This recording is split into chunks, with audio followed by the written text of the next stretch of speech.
o fenômeno teto de vidro dentro das organizações. Quando eu falei disso semana passada, um monte de gente mandou um e-mail e falou: o que é isso? O teto de vidro é um fenômeno social, que a partir de barreiras culturais, organizacionais, familiares e individuais, dificulta o acesso de mulheres a posições de lideranças, principalmente em altos níveis de hierarquia. Hoje, nosso programa irá analisar com os fatores, né, que temos, que formam o teto de vidro, como isso tudo está impactando na carreira das mulheres, das gestoras ao redor do mundo. Então não sai daí, porque isso é para você também. Isso mesmo, para você mulher que está aí numa grande empresa, precisando entender. Será que eu estou passando por isso e nem sei?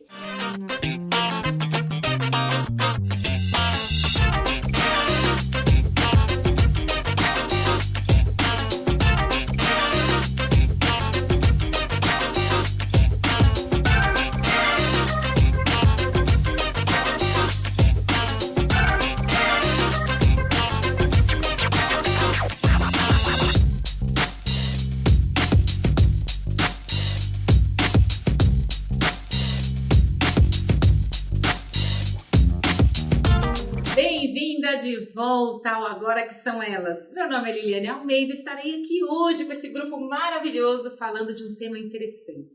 Sobre mulheres, inclusive. É o fenômeno teto de vidro, o tal do glass ceiling. O que é isso? São barreiras invisíveis existentes na sociedade dentro das organizações que impedem as mulheres de alcançar cargos mais elevados dentro das organizações. A minha pergunta para vocês é o seguinte: vocês já passaram por isso ou conhecem alguma mulher que já passou por isso dentro de uma organização? Lembrando que isso pode acontecer também quando você vai comprar ou buscar um serviço. Vou dar um exemplo. Você é uma empreendedora, você vai no banco, você quer um empréstimo. Mas pelo fato de ser mulher, você tem sérias dificuldades ou barreiras para conseguir um empréstimo. Isso acontece sim, né? E até nos bastidores a gente comentou um pouco que tem os rótulos também, né? Por ser mulher, né? Então, por exemplo, se você conquista um cargo alto, né? De liderança, isso também pode custar muita fofoca, né? Então, geralmente são as conversas de corredores, né? Por exemplo, ela tá saindo com quem? Né? O que ela fez para conseguir o cargo? E assim, eu já trabalhei, né, numa empresa que eu conquistei um cargo elevado nessa empresa. E isso me custou também esses desafios, essas barreiras para serem rompidas, né? Que acontecem de vários setores da empresa, né? Porque muitas vezes, né, isso a gente tem que trazer como uma realidade, as mulheres, elas acabam, né, criando, né, muitas vezes essa narrativa, enfim, esse discurso que acaba fortalecendo isso, né, que enfim, não se tem a competência, mas se tem que fazer algo para chegar a um alto escalão. Ou até a questão, né, Cris, de a mulher, de repente, só ser convidada, né, nomeada para aquele determinado cargo, se ela não tiver filhos, se ela não for casada. Existe isso ainda, infelizmente, né? Então a gente quer alguém que esteja totalmente disponível para a empresa, né? Então isso chega a ser também, né, uma questão aí de preconceito, né, com relação ao gênero, né, discriminação, mas realmente é uma grande barreira, né, porque as empresas, algumas nem querem contratar as mulheres, porque sabem que engravida, que vai ser de licença maternidade, tem a questão até de TPM, menstruação, enfim, tem vários pontos aí a serem destacados e infelizmente ainda acontece nos dias de hoje. Olha, antes de abandonar minha carreira CLT, quando eu entrei na indústria de tecnologia, eu era simplesmente invisível na equipe, né? Eu era a única mulher na equipe e o meu diretor, que é uma pessoa que eu gosto muito, é um homem maravilhoso, só que ele era machista, né? Então ele simplesmente me ignorava. Então ele perguntava as coisas para os outros da equipe, para os outros vendedores. Para mim ele nunca pedia opinião. Ele chamava os outros vendedores para almoçar, ele nunca me chamava para almoçar. Então eu era invisível. Quando eu, muito enxerida, dava minha opinião por fina força, ele até ouvia, mas eu tinha que impor a minha opinião, porque pedir jamais, nunca era consultada. Bom, eu não passei por isso, mas trabalho com muitas mulheres, e aí uma coisa constante nos atendimentos, por exemplo, em reunião, né, as mulheres que se queixam muito que assim, ela prepara a reunião, ela coleta os dados, e aí ela tem que compartilhar, e aí às vezes na reunião não é combinado. E aquele chefe, ou às vezes aquela dupla, né? Tem muito isso, a dupla. Uhum. A dupla apresenta, né? Faz a apresentação dela e ainda não compartilha, não cita exatamente, nem chega a citá-la. Então, isso é muito comum ainda hoje. Olha, meu par uma vez fez exatamente isso. Ele pegou uma planilha feita pela nossa assistente, uma apresentação feita pela nossa assistente e apresentou para o CEO da empresa como se fosse dele. E eu não contei pipoca, eu disse, essa apresentação não é sua. Essa apresentação quem fez foi a fulana, na frente de todo mundo. Eu não tenho carreira no mundo corporativo, né? Então, dentro do meu trabalho, imagina, da consultório que é meio artesanal, eu nunca passei por isso, mas já acompanhei casos de mulheres que até estão em altos cargos, mas elas também dizem que tiveram que se endurecer muito para estar lá. Entretanto, preciso dizer que às vezes quem pega o trabalho é uma própria mulher de outra mulher. Preciso dizer isso. Tudo isso que vocês colocaram são as barreiras invisíveis. O que acontece? Historicamente, a mulher enfrentou diversas barreiras para se posicionar, inclusive para se profissionalizar, demorando até entrar na escola e se formar em faculdade. Enquanto isso acontecia, o homem era centro das decisões dentro das organizações. Quem ele via decidindo com ele? Outro homem. E aí, de repente, ele começa a enxergar mulheres competentes, alcançando níveis organizacionais e chegando até o centro decisório, né, o topo ali, a área estratégica, para tomar decisões também. Vocês acreditam que isso é cultural? Existe nas organizações? Como que a gente pode trabalhar hoje, até voltando ao tópico, um dos programas que a gente falou sobre diversidade, né? Como que a gente pode trabalhar esse tema dentro da diversidade? Mulheres em cargos mais elevados. Você falou uma coisa, né? Na questão da tomada de decisão. E a Rita também falou anteriormente que a colega que acabou passando a perna era uma própria mulher. Então, eu vejo que quando a gente fala de olhar isso no sistema, né? Então, essa mulher que está no cargo, o que ela pode fazer e precisa, e é um caminho? Ela precisa o quê? Empoderar, preparar ou delegar outras mulheres, o que não é o que acontece. Né? Então, o que acontece? Fica sendo sempre aquelas mesmas e as próprias mulheres criticando umas às outras. A mulher reproduz esse mesmo comportamento do homem porque é uma cultura organizacional. A desconstrução dessa estrutura tem que partir das pessoas envolvidas dentro desses negócios, dentro dessas organizações, tanto a organização quanto as próprias mulheres. E no próximo bloco nós falamos dos homens, né, mas vamos falar das mulheres. Será que as mulheres estão preparadas para alcançar cargos elevados? E como elas se sentem ao concorrer com o homem? Será que elas estão concorrendo de igual para igual? Será que elas sentem-se competentes para concorrer também com este homem? Bom, eu quero chamar a Kátia agora. Kátia, com você, para falar dos nossos colunistas. Vamos chamar os nossos quadros de hoje? Começando então por Raquel Abrego. Suas ações, seus resultados. Doutora Silvia Hernandes Mendes, o seu direito de saber. O Paulo Maier, com painel de arquitetura e negócios. E por fim, deste bloco, a gente tem a Pá Falcão, falando sobre o jogo da vida.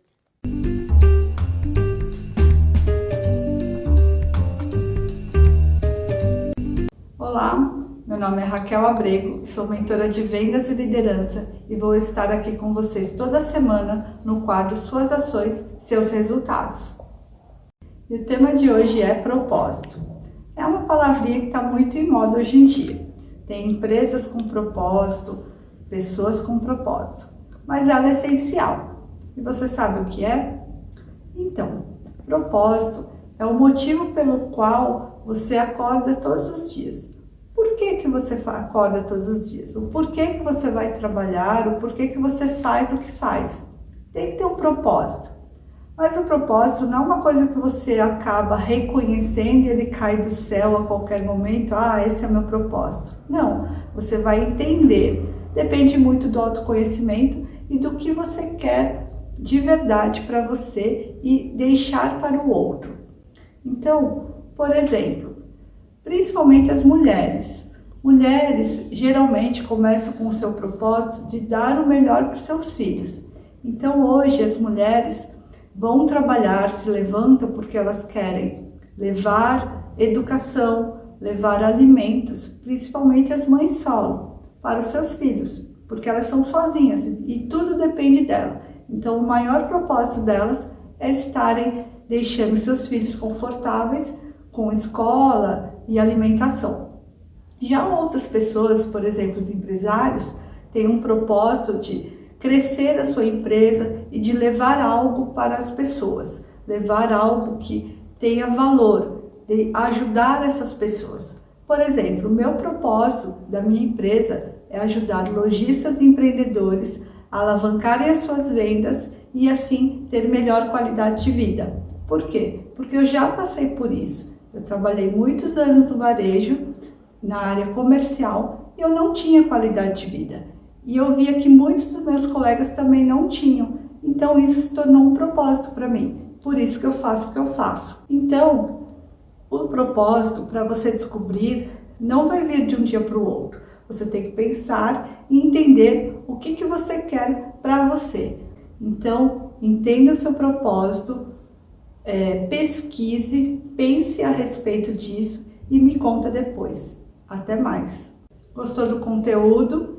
E aí, se quiser saber mais sobre mim, sobre o meu trabalho, me sigam nas redes sociais. Até mais!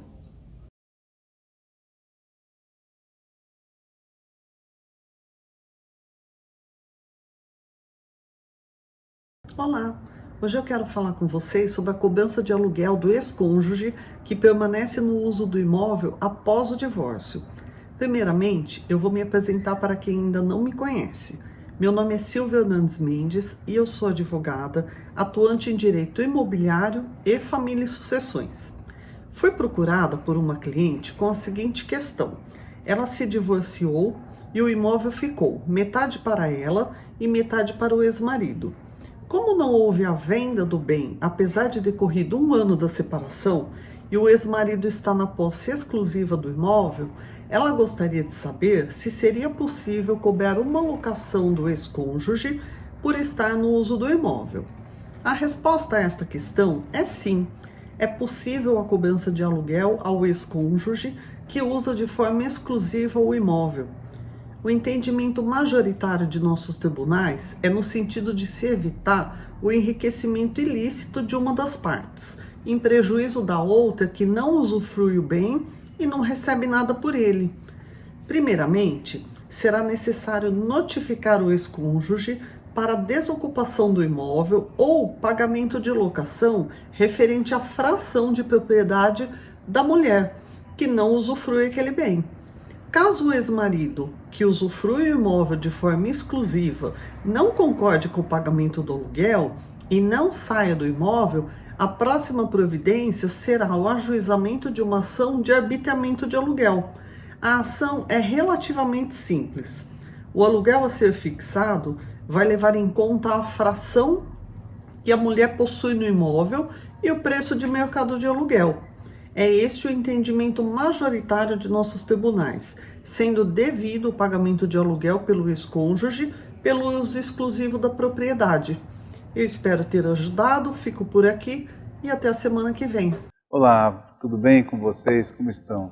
Estão gostando do Agora que São Elas? Cada vez mais legal, também acho. Nosso painel de arquitetura e negócios, hoje nós vamos falar de um assunto muito importante para empresas que têm serviços a serem feitos e não conseguem realizá-los por falta de planejamento e organização. Eu digo que os meus clientes precisam que eu conserte os aviões deles em pleno voo. Isso está acontecendo aqui, agora, nesse espaço dessa empresa, tá? Com essa vista maravilhosa e que trabalham aqui quase 16 horas por dia, ininterruptamente. Nós estamos trabalhando aqui numa reforma desse espaço inteiro, em um andar de 1.200 metros, estamos fazendo esse concerto em pleno voo.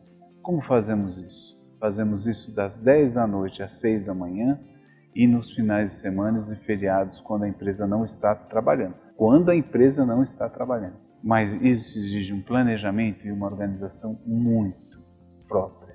Uma equipe muito bem treinada, para que nada saia fora do cronograma. É um trabalho mais lento, é um trabalho que talvez custe um pouco mais caro, mas com certeza a empresa funciona todos os dias e vai tocando e vai acontecendo a reforma. Vamos mandar aqui para vocês várias imagens de como as coisas estão acontecendo. Estamos reformando toda a parte de segurança contra incêndio, toda a parte elétrica, o ar-condicionado vai ser reformado, mobiliário já foi trocado, piso já foi trocado.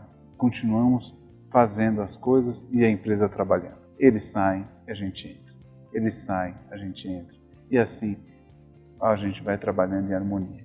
A empresa não para de faturar nenhum único dia, mantém o seu visual atualizado, moderno, como é o desejo e como precisa ser as empresas que estão em sintonia, né, com o espaço, o seu espaço está em sintonia com a qualidade do serviço que entrega. Muito obrigado, nos procure nas redes sociais que estão aqui embaixo se você precisar de um serviço semelhante a esse. Eu, Paulo Maier, estou à sua disposição para te atender. Eu tenho uma amiga que é uma das melhores mães que eu já vi. Quando o filho dela, o Vinícius, tinha uns 4, 5 anos e ele começava a chorar, começava a fazer birra, ela não brigava com ele, não fazia nada. Simplesmente dava um espelho para ele e falava assim: olha para sua cara agora, está gostando do que você está vendo?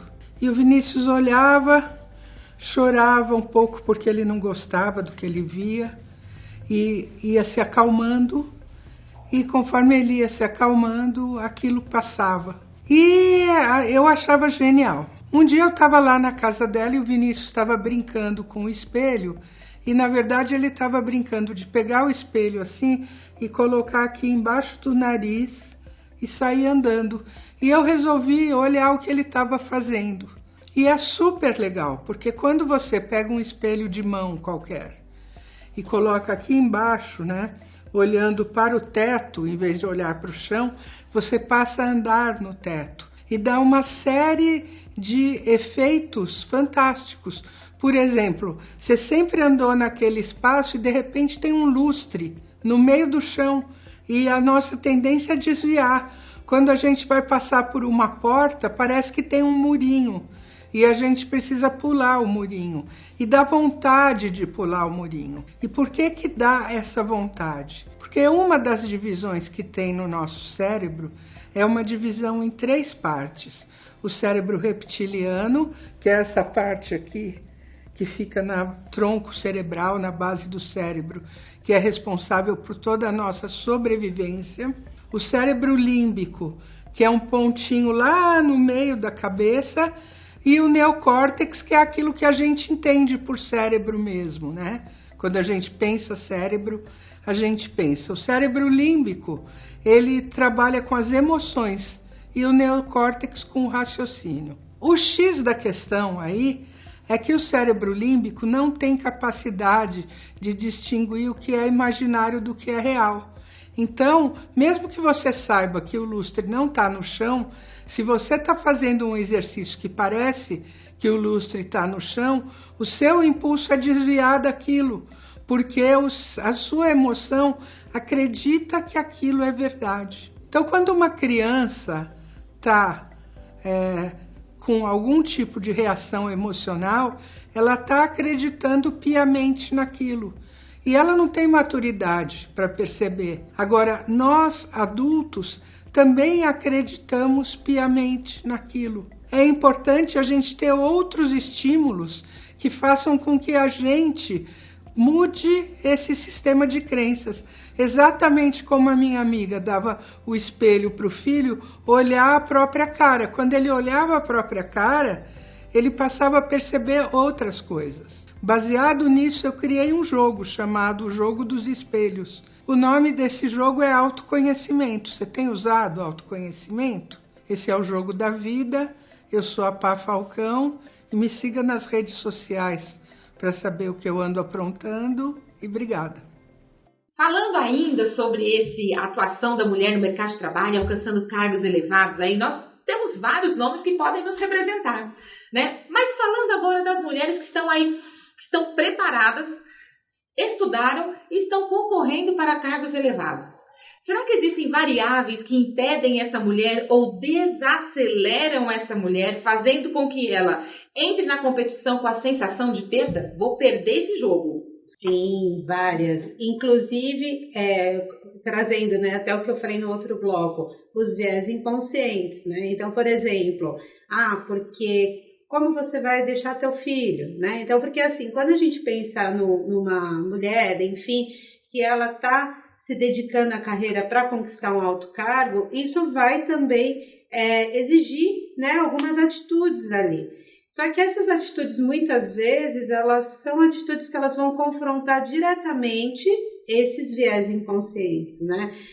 Desde questões assim que podem parecer simples, mas da mulher que tem que ser de um determinado perfil mais delicada, né, e menos agressiva, desde a questão da mulher que tem que se dedicar à questão dos filhos, né? E aí entra a questão da dupla jornada, desde a questão mesmo do assédio que muitas vezes as mulheres sofrem dentro das empresas, né? Então, Caladas, né? Descaradas. Às vezes caladas, né? Não falam sobre isso. Não falam, né? Porque existe todo um constrangimento. Então, são N situações que acontecem no cotidiano que acabam fazendo com que a mulher se recolha, né, e se contenha muitas vezes.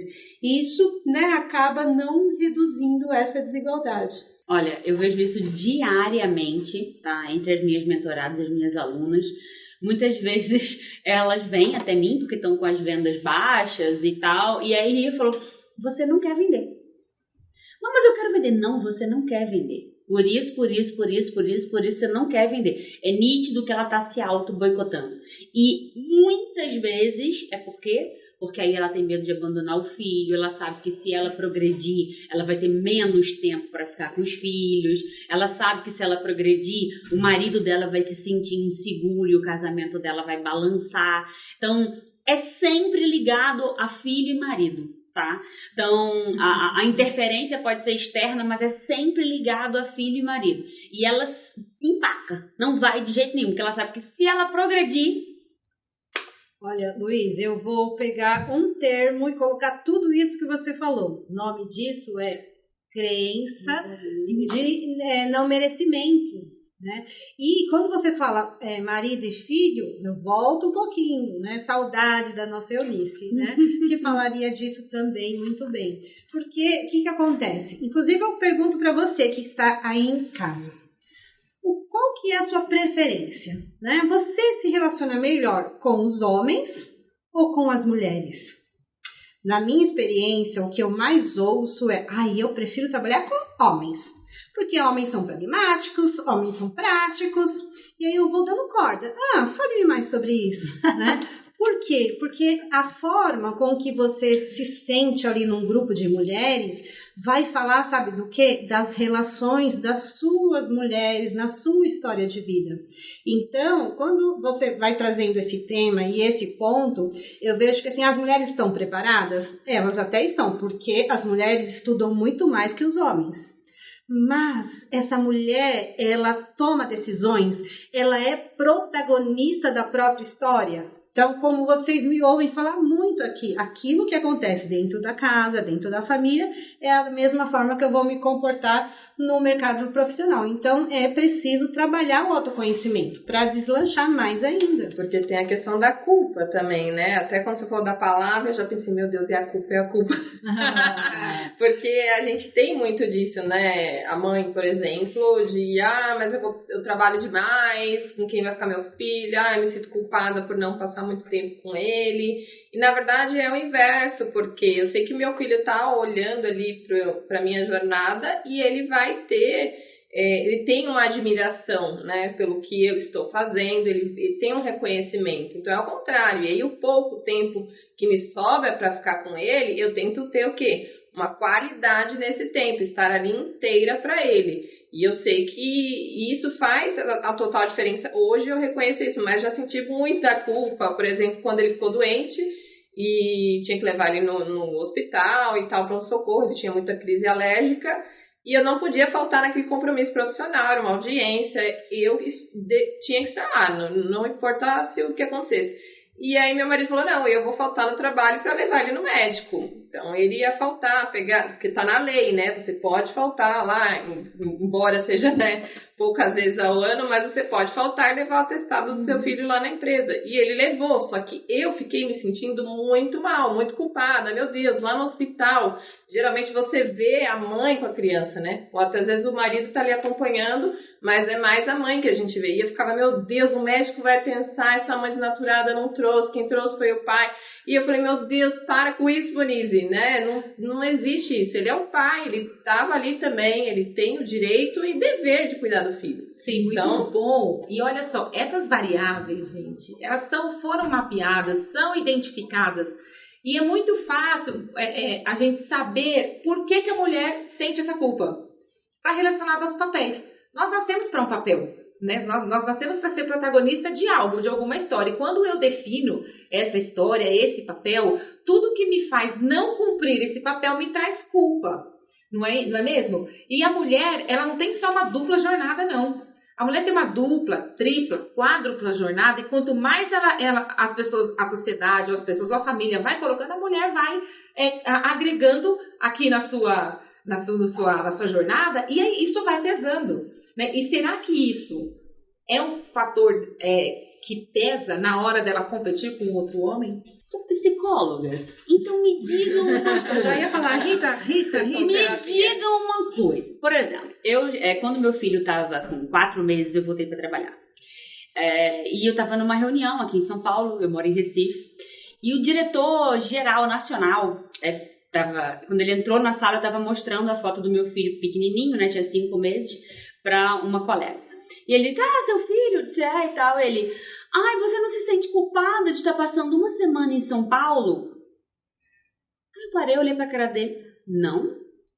Enquanto ele está tomando leite bom, morando numa casa boa, tendo tudo do bom e do melhor, não tenho nenhum pingo de culpa. Se ele estivesse debaixo da ponte, aí sim, eu realmente estaria me sentindo bem culpada.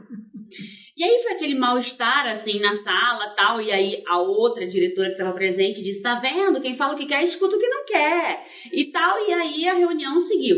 Eu nunca tive essa culpa. Então, agora, quando a Lili falou, nós somos criadas para exercer um papel e tal. E aí, psicólogos? Não fui criada? E aí? Não foi.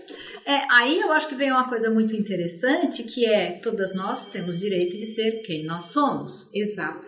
E a diferença é que existem receitas, existem ditados, existem preceitos. Aliás, eu trabalho bastante com isso, acredito que você também, né, Eli? Porque às vezes esses ditados ficam rodando na cabeça da gente, mas eles são desvios da nossa natureza. Por isso que o processo de você entender por que você está fazendo uma coisa, você está fazendo, assim, é importante para você, é importante para os outros. Quantas vezes você não gasta dinheiro porque é importante para os outros e não para você? Pensa nisso. E aí, nesse sentido, a jornada do autoconhecimento ela é fundamental. Eu estou vivendo eu mesma ou estou vivendo a trilha alheia, né? Muito bom. Tudo isso tem a ver com o que eu quero, né? Eu, mulher, por que eu vou tomar isso como uma luta para mim, algo que eu vou enfrentar? Depende muito do que eu quero. É muito triste ver algumas mulheres que se dedicam, se desenvolvem, elas querem crescer e são impedidas pela estrutura, por essas barreiras invisíveis. Mas é possível mudar isso, empoderando você, mulher, que quer aí crescer e alcançar outros níveis na sua carreira. Bom, eu quero falar com a Eunice agora. Eunice, conta pra gente o que você acha sobre esse fenômeno teto de vidro. Quando nós temos esse famoso teto de vidro dentro do processo histórico, a mulher, ela foi inicialmente, lá na história do patriarcado, ela foi a dona do lar. E essa dona do lar, dentro desse espaço, ela mandava até a página 2. Ela fazia, ela acontecia ali, ela tinha uma certa autonomia, porque a dependência financeira ainda era do chefe da casa, ou seja, do provedor.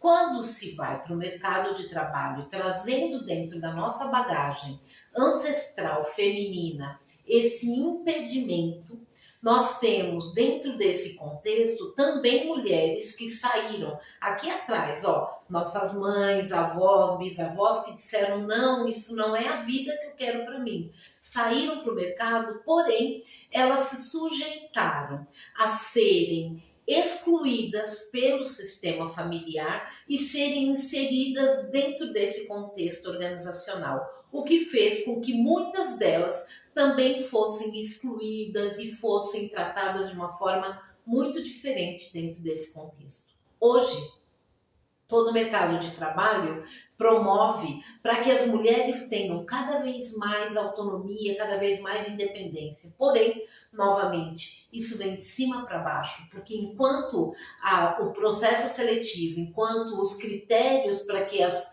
promoções não se equipararem independente do gênero, independente de achar que mulher foi feita para ter filhos e ficar dentro de casa, enquanto não houver uma gestão em que valore todo o processo seletivo, independente de ser mulher ou não, nós teremos esse teto de vidro extremamente frágil, disfarçado no ambiente corporativo. Nosso último bloco aqui dos grandes quadros e colunistas desse programa, Francisca Muraca, sempre falando da felicidade, a ciência da felicidade.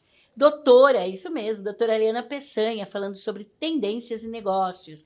A gente tem a Geliane Mostaço, que está falando de investimento, e vocês estão adorando, que eu sei, tem tanto e-mail chegando, mas será que investir é para todo mundo? E logo em seguida, Mônica Feliciano, com Oficina do Corpo, deixando todo mundo de bem com a vida.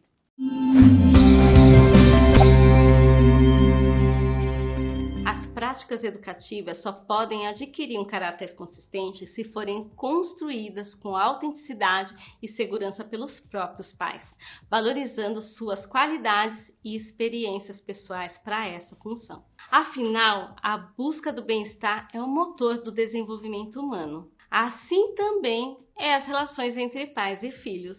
Eu sou Fran Muraca, estudiosa da ciência da felicidade. Todos querem a felicidade, a liberdade e o bem-estar, mas isso não pode impedir que os pais estabeleçam limites para as crianças.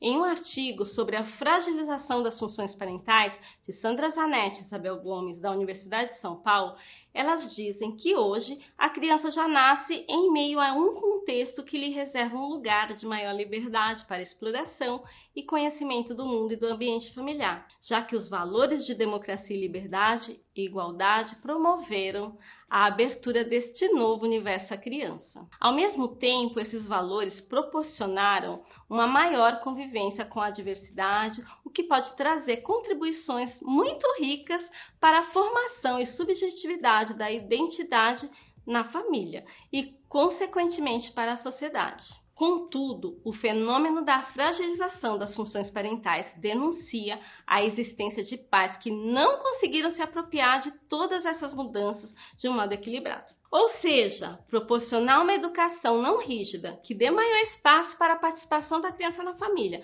promovendo formas de relações mais compreensivas e próximas da mesma, ao mesmo tempo em que reconhece que a criança em idade precoce precisa ser orientada em termos de limite e respeitada dentro de suas possibilidades e capacidades. Conclui-se, então, que este modo de lidar e cuidar de uma criança só é possível se os pais não se encontrarem plenamente mergulhados em meios a projeções narcisistas próprias da cultura do narcisismo. Isso os impossibilita de frustrá-la, porque convivem diariamente com uma exigência egoísta e cultural, que os impedem de lidar com as próprias frustrações e, portanto, buscam se recuperar destas à custa do filho, projetando nele a possibilidade de reviver o próprio ego em alguém que nada falta e nada frustra. Nesse processo, os ideais contemporâneos de educação, em que se prioriza o diálogo com a criança, por exemplo, podem ser usados para encobrir alguma dificuldade sentida nessa tarefa de frustrar um filho. Finalmente, é importante considerar que vivenciamos uma etapa de transição e que, nesse contexto, naturalmente, as novas formas de relacionamento entre pais e filhos são difíceis de serem assimiladas e isentas de conflitos. Portanto, na atualidade, torna-se necessário que os pais construam uma forma consistente de exercer a parentalidade, reforçando as relações de hierarquia no interior da família, sem confundir o emprego de autoridade com autoritarismo e respeitando os lugares e funções diferenciadas que cada um no grupo familiar. Exerça a sua função e construa felicidade a longo prazo, criando filhos melhores para o mundo. Eu sou Fran Muraca e esse é o quadro Ciência da Felicidade. Olá pessoal, quem fala aqui é Eliana Peçanha, da LIMPT Análise Estratégica de Indicadores. E hoje a gente veio falar sobre um tema muito legal, teto de vidro nas organizações, que afeta muito nós mulheres. E como esse fenômeno ocorre? Na realidade, quem acha que isso é uma tendência aqui do Brasil está muito enganado. O Índice Geral de Desempenho mostra que em todos os países, seja país desenvolvido, em desenvolvimento ou país subdesenvolvido, as mulheres ganham muito menos do que os homens. A proporção de mulheres em cargos de gerência é muito menor do que a dos homens. Então, é uma longa luta que a gente vai crescendo nessa luta. Então, a gente tem que se lembrar que no início do século passado, em 1900 e pouquinho, as mulheres praticamente não trabalhavam, era reduto praticamente só masculino dentro das organizações. E as mulheres trabalhavam no chão de fábrica, naqueles salários onde elas eram realmente exploradas e qualquer trabalhador era explorado, não só mulher como homem também. Hoje não, hoje a gente foi adquirindo condições, então nós temos cada vez mais condições dentro das empresas, dentro das fábricas, dentro do mundo de serviço, e o que ocorre é que se a gente comparar ano a ano os resultados de proporção de mulheres em cargos elevados aqui no Brasil, ele está aumentando. Ele aumenta de forma proporcional, é um aumento pequeno, mas ele tem sido progressivo. E agora, cada vez mais, a gente tem dentro das organizações um estímulo para pluralidade, trazer para dentro das organizações pessoas de diversas idades, de diversas etnias e de diversa formação, mas também tentar equilibrar mulher e homem dentro do trabalho, porque afinal das contas, aqui no Brasil as mulheres já têm um grau de instrução maior do que os homens, mas ainda ocupam menor cargo no trabalho. A diferença salarial, gente, por exemplo, é tão grande que para consultor chega a 38%. E o que a gente está fazendo? A gente tem que combater isso. Como é que a gente pode fazer para combater isso? Mostrar que nós também somos capazes de trabalhar, tá? Eu sou a Eliana Peçanha, falando aqui do SP Working e da casa Airbnb.com.br. Até a próxima semana. Olá, eu sou a Giliane Mostaço, assessora de investimentos, sócia do RV4 Investimentos, um escritório credenciado a XP Investimentos. No quadro Investir é para Todos, hoje falarei sobre os investimentos para um cliente com perfil conservador, relembrando sobre as características da pessoa com um perfil de investimentos conservador. É aquela pessoa que tem aversão ao risco e prefere aplicações mais seguras, mesmo que tenha menores retornos em seus investimentos. Esse perfil é muito comum e até indicado para pessoas que estão começando a experimentar e investir no mercado financeiro. Geralmente é indicado ativos em renda fixa, ou seja, investimentos que vão estar menos suscetíveis às variações de oscilações do preço, possuem menos volatilidade e darão retornos bem próximos ao CDI, que é o Certificado de Depósito Bancário, que é o índice de referência do mercado financeiro, sendo ideal que superem esse indicador. Igualmente, importante possuir ativos atrelados à inflação para ter a proteção do poder de compra.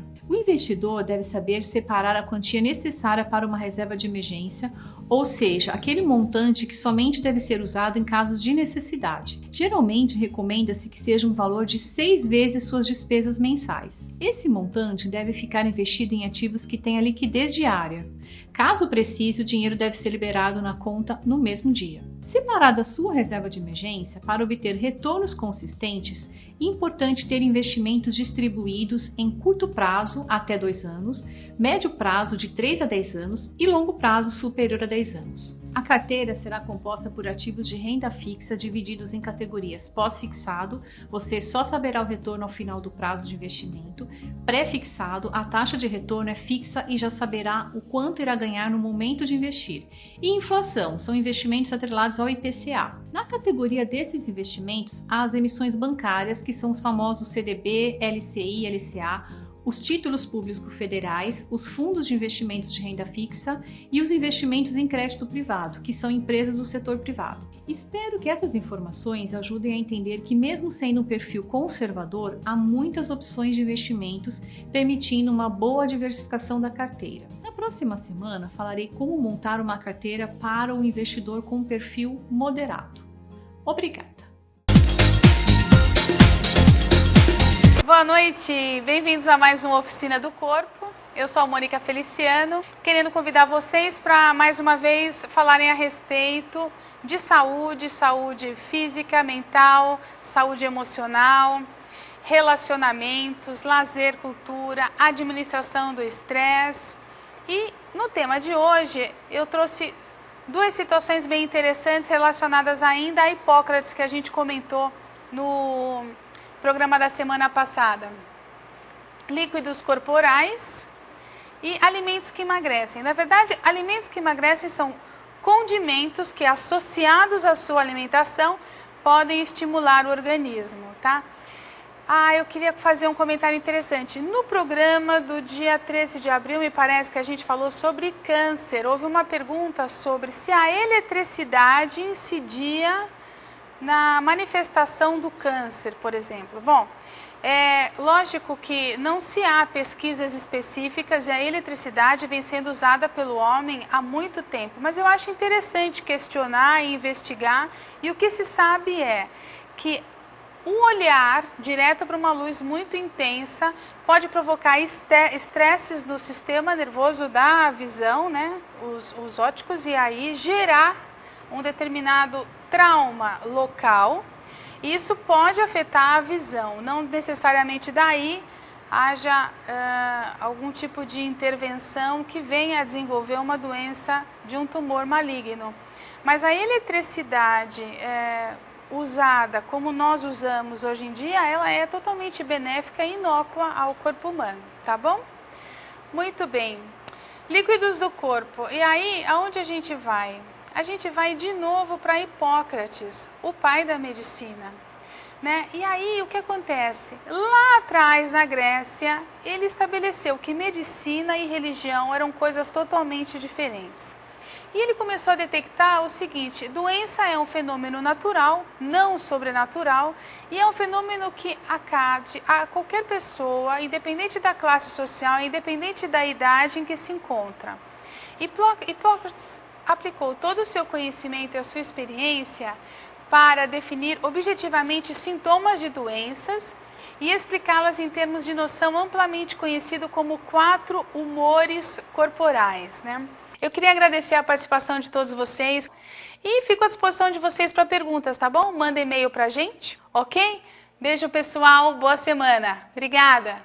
Nós temos as nossas patrocinadoras queridas, Rijardo Aristóteles, isso mesmo, falando lá de Portugal sobre empreender feminino, e a Kika Chama, sempre oferecendo uma oportunidade lá na Dermari, Dermo Cosméticos. Seja muito bem-vinda ao quadro Empreender Feminino aqui no programa Agora Que São Elas. Eu sou a Carla Martins, embaixadora master do Clube Mulheres de Negócios de Portugal e tenho o prazer de receber a minha querida Catarina Zúcaro, também embaixadora master do clube. Gente, vocês sabiam que é muito importante fazer a gestão da sua marca pessoal? E as redes sociais são o palco perfeito para divulgar os nossos negócios. Mas basta um pequeno deslize e o trabalho de anos pode ir por água abaixo.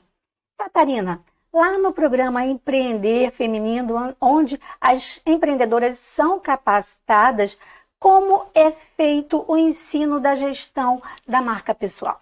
Carla, na cadeira do curso de marca pessoal que temos dentro do curso Empreender Feminino, você vai descobrir quais os valores da sua marca, confiança, elegância, tudo isso, e aplicar no seu negócio, para que você obtenha mais sucesso e você crie a confiança e o registro da sua identidade.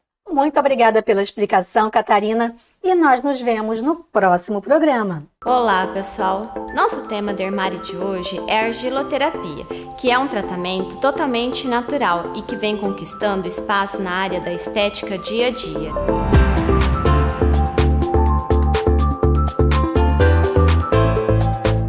Existem várias cores de argilas, dentre as quais a Dermari possui 7 delas: branca, roxa, rosa, amarela, vermelha, preta e verde. Elas são ricas em minerais e óleos-elementos que beneficiam o tratamento da pele, como ação antioxidante, anti-envelhecimento, tonifica a pele e auxilia no tratamento de acne, suaviza as manchas, também auxilia no tratamento de emagrecimento. Ela pode ser usada no rosto e corpo e também no couro cabeludo, no tratamento de caspas.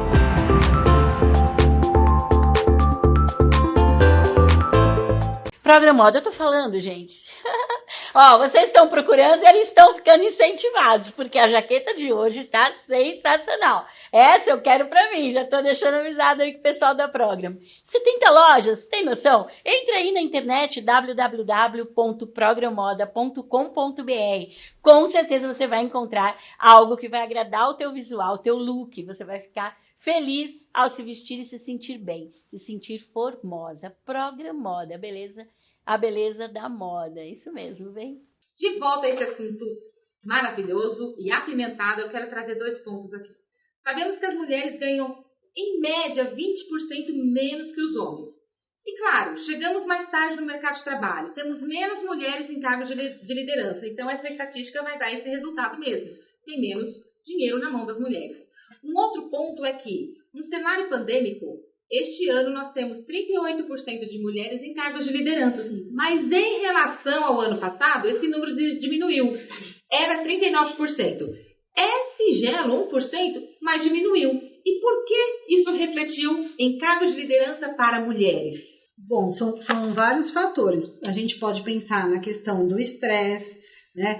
Porque muitas mulheres elas fizeram o trabalho home office. Porém, o que eu ouvia bastante era o seguinte: mas eu estou ali trabalhando e a mulher que cuida da minha criança está me chamando. O meu marido está... então, quer dizer, a mulher, ela está em casa, não entende-se que ela está trabalhando.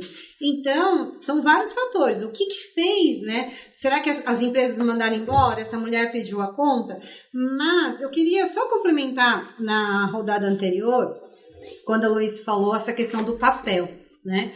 Então, exatamente, existem vários papéis e existe também várias formas como você se coloca. Quando você percebe que o fato dela não se sentir culpada já causa uma estranheza nela. Será que eu estou inadequada? Né? Então, provavelmente, o que acontece? A Luísa deve ter muita clareza do que ela quer, como ela vai fazer para alcançar. Então, quando ela está ali na empresa, ela está se sentindo inteira, está conectada ao propósito dela e que sabe que o fato dela estar ali, ela vai ter melhor qualidade de vida, de finanças com o filho dela.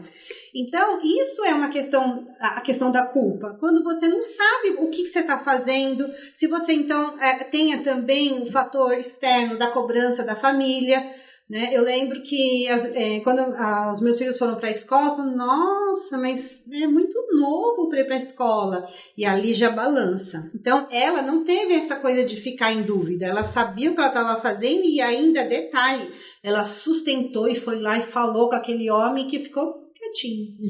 Não, é bem isso. Quando entrou na pandemia, eu já trabalhava home office. E o meu filho no começo foi infernal. Por quê? Porque eu já trabalhava. Só que ele não estava em casa. Ele estava no colégio. E aí o que aconteceu? Ele começou a ficar em casa e via a mãe em casa.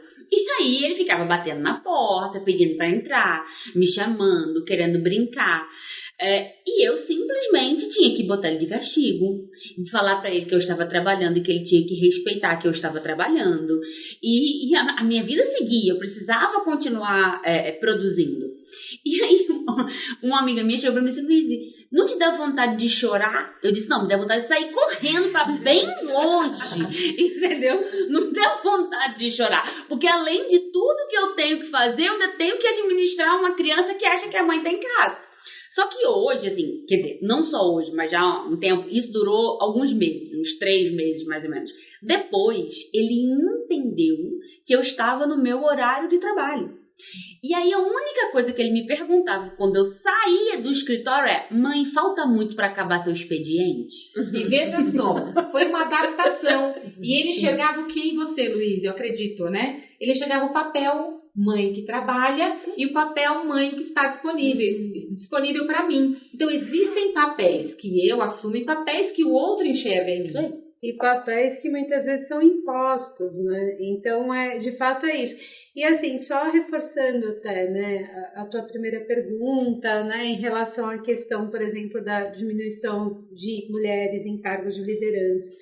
É curioso também, né, quando a gente olha para dados de saúde de mulheres e a gente consegue perceber que muitas acabam buscando ajuda por conta do estresse, né, e por conta aí da questão da ansiedade, né, do estar muito esgotada.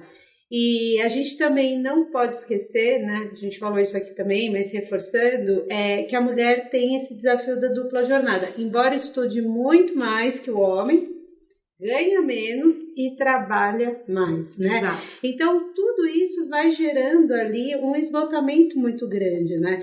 E aí a gente também não pode fazer uma avaliação superficial desses dados, né? A gente tem que olhar com mais cuidado para entender realmente o que aconteceu. A gente até falou em um programa recente, né, de que pessoas estavam largando seus trabalhos, né, para poderem fazer questões conectadas ao propósito. Tem muita coisa acontecendo no mundo hoje, mas acho que o que fica bem de desafio para a gente aí é se a gente está de fato assumindo aquele papel que faz sentido para nós ou se é aquilo que alguém dita que é o melhor pra gente, né? Então, assim, eu faço o que faz sentido pra mim ou eu tô fazendo coisas porque me disseram que é certo? Eu acho que essa reflexão que é legal fazer, né? E que eu digo aí pro público em casa refletir aí, porque se for por conta do outro, a gente precisa ter aquele clique, né? E virada. Essa questão do esgotamento, né? De acumular papéis, esgotamento mental e físico da mulher, né, que a gente tem a jornada dupla, tripla, como as colegas já falaram, e o trabalho invisível, né, a questão da casa, dos filhos, que ainda existe essa cultura de que é da mulher e não é. A gente precisa saber que tem que dividir as tarefas. Meu marido não me ajuda, ele divide as tarefas comigo para que eu possa também ter mais tempo para ficar com meu filho ou ter mais tempo, ter o tempo livre para trabalhar, né? Então é preciso colocar, né, também essa questão, porque muitos divórcios acontecem por conta disso, né? Porque acaba ali podando a mulher, né? O casamento podando para que ela possa alcançar ali um cargo mais elevado, né? Então, isso é uma questão muito importante e está na sociedade, é uma cultura, a gente precisa falar sobre isso. Não existe nenhum motivo para um homem e uma mulher trabalharem o dia inteiro e quando chega em casa é a mulher que vai fazer o jantar e já vai fazer o almoço do dia seguinte e vai limpar a casa e vai lavar o banheiro. São os dois que estão trabalhando. Os dois chegam em casa, não existe motivo para isso. Não existe. Eu vou contar o motivo. Peraí, tem motivo. Quem que educou esse homem? Mamãe machista. Isso. Peraí, minha vez. É o seguinte, de novo eu volto a dizer que a mulher precisa saber o que ela quer. Inclusive se ela quer estar em casa, cuidando de seu filho. Ela pode estar numa fase da vida que ela prefira isso e que a estrutura da família, a parceria com o seu... permita isso. Porque essas mulheres também estão sendo discriminadas. As que querem ser mães, as que não estão com uma outra vocação neste momento, né? Agora, lembrem-se, mulheres, lembremos-nos, né? Nós educamos os homens também, certo? E olha só, gente, a mulher ela acumula sim muitas responsabilidades. Até para ela provar o tempo todo que ela é capaz de estar onde ela está, mesmo ela estando onde ela quer. E esse fato de dividir tarefas, né, estão romantizando. Eu lembro de um vídeo que o cara, tinha um rapaz fazendo uma reunião, a criança apareceu, a mãe apareceu atrás arrastando a criança, chamaram ele para entrevista. Aí a babá, não, é minha esposa. Mas quantas vezes a mulher não está trabalhando, balançando o bebezinho aqui no pé, não está trabalhando numa reunião e cuidando da casa?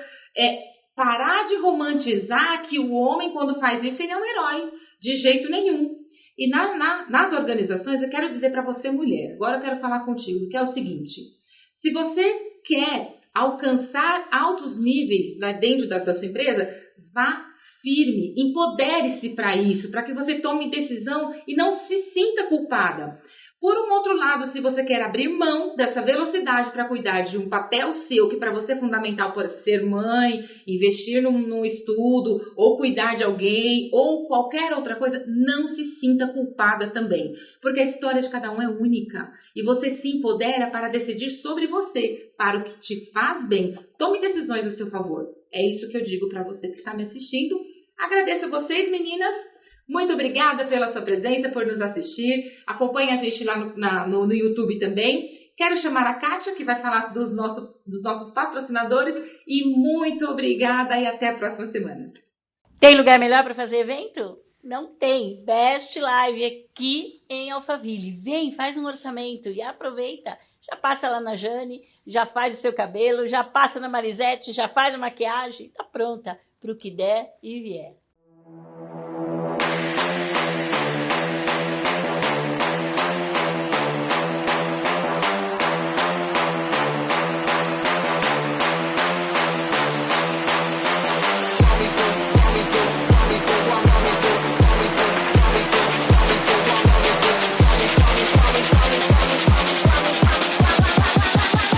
Me do my two-step.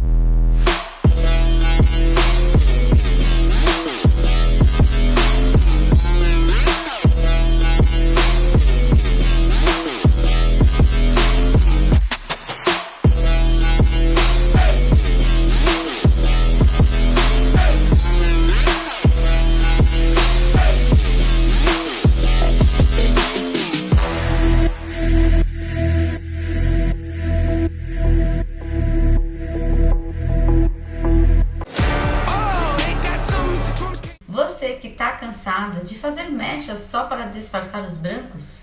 Ou colorir os brancos e ter aquele tom indesejado que puxa para o laranja, que puxa para não sei o que? Eu tenho um serviço que chama camuflagem para cabelos brancos. Você já conhece? Isso mesmo, ele só pega nos cabelos branquinhos e assim não muda a sua cor da cor natural que já existe. Isso faz com que você não tenha um desbotamento, que a cor do lado não oxida. Isso mesmo. E para que fazer mechas para disfarçar branco, sendo que tem esse serviço maravilhoso, sem contar que dá naturalidade, integridade do fio e fica muito mais natural. Para quem ama naturalidade, é o serviço perfeito para você camuflagem de brancos.